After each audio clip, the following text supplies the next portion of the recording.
할렐루야, 사순절 두 번째 날입니다.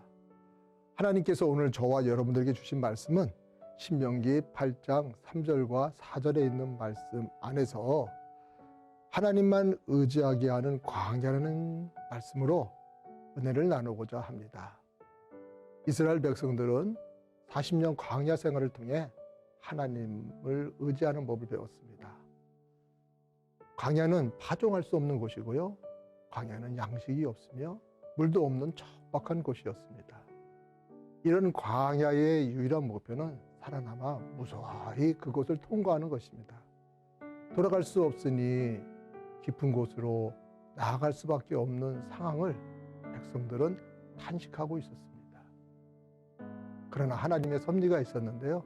하나님은 광야를 통과하는 이스라엘 백성들에게 만나를 허락하셨습니다. 백성들은 광야의 양들이 아침 이슬을 먹고 사는 것처럼 만나를 매일 거두어 먹었습니다. 하나님은 또한 옷을 닿지 않게 해 주셨습니다. 처음에는 한 번이면 충분했었습니다. 그 옷을 40년 동안 입게 될지는 아무도 몰랐을 것입니다. 광야에서만 경험할 수 있는 특별한 은혜입니다. 인생을 살다 보면 광야를 지날 때가 있습니다. 질병이나 실직, 헤어짐의 광야, 억울함과 가난함과 두려움의 광야, 우울함과 불안과 고통과 같은 광야를 우리가 통과해야 할 곳인데 그게 인생의 광야입니다. 역설적이게도 우리는 광야에서 나를 괴롭히는 것들과 함께 살아가면서 하나님의 은혜라는 값진 진주를 얻게 됩니다. 매일 거두었던 만나, 헤어지지 않는 의복, 부르트지 않는 발이라는 하나님이 함께 하시는 증거가 바로 광야입니다.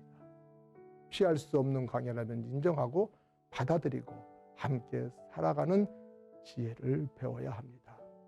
광야의 척박함과 고단함이 만들어내는 열매는 그 무엇과도 달고 값진 것들입니다. 사과나무는 시간이 지나면 저절로 열매를 맺는 것이 아닙니다. 땅 속에서 뿌리가 영하의 온도로 500시간 이상 지나야 열매를 맺는다고 합니다. 추운 겨울에 시절이 필요하다는 자연의 섭리는 많은 것을 생각하게 합니다. 광야를 지날 때는 몰랐던 열매 맺는 지혜를 배우는 것이 인생인 것입니다. 시절을 따라 열매를 맺듯이 하나님은 더 값진 광야로 더 추운 겨울로 이스라엘 백성을 인도하십니다.